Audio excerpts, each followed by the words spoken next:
Would you pass these out, please? Good afternoon. My name is Ken Small, 4630 South Arville. I'm here to talk to you today about an article in the Las Vegas Tribune. I've been here before talking about the Clark County School District, and Suzanne Thomas, a person who's you may be familiar with, who's an advocate for disabled people here in the Valley, has brought a complaint to the Department of Justice, and all local news agencies were given a press release on this, but the Tribune is the only one that's picked it up. And the headline is, "School Board Caught Violating the Civil Rights of Disabled Children and Teachers." Now, some of the bad habits that had occurred in the past with the school district were supposed to have been repaired by a plan of action that the school district initiated in 1975. In 1997, they decided to abandon that plan of action, which was a requirement of federal law. They were supposed to go around and upgrade all the buildings, and as they were remodeling buildings, make them accessible to disabled children and people in the community with disabilities. They decided to ignore that. 5 years ago, I went before the school board and presented the fact that the facilities department was deliberately violating federal law, intentionally doing so, and that the school board knew of it from that point going forward now because that information was provided in a public hearing. They have no ability to deny it. Having gone before the school board multiple times and presented this and having been able to get no action out of them, I went and found Suzanne Thomas and presented how all this situation worked.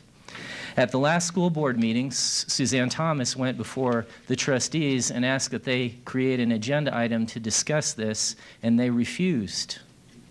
They refused to create an agenda item to discuss complying with a federal law that has been on the books since prior to 1975.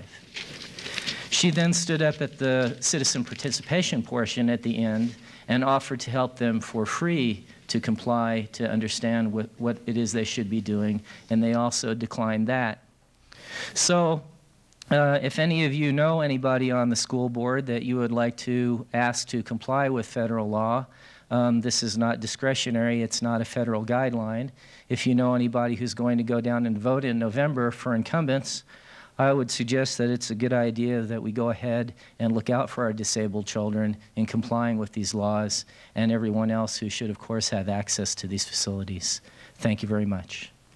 Mr. Mayor Pro Tem, if I might, I know people on the school board now. I was on the school board, and I will tell you that even if you are a trustee on the school board, you have a tremendous fight in trying to have the district meet the needs of the federal law.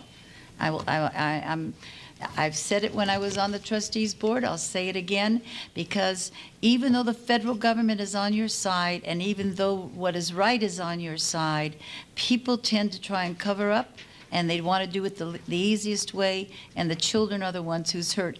And when you have, for example, the second in command in special education is someone who has no special education background, as complicated as we are today, it's totally amazing. And that's just an educator speaking. Thank you. Thank you very much. Thank you, sir. Very much. Anyone else?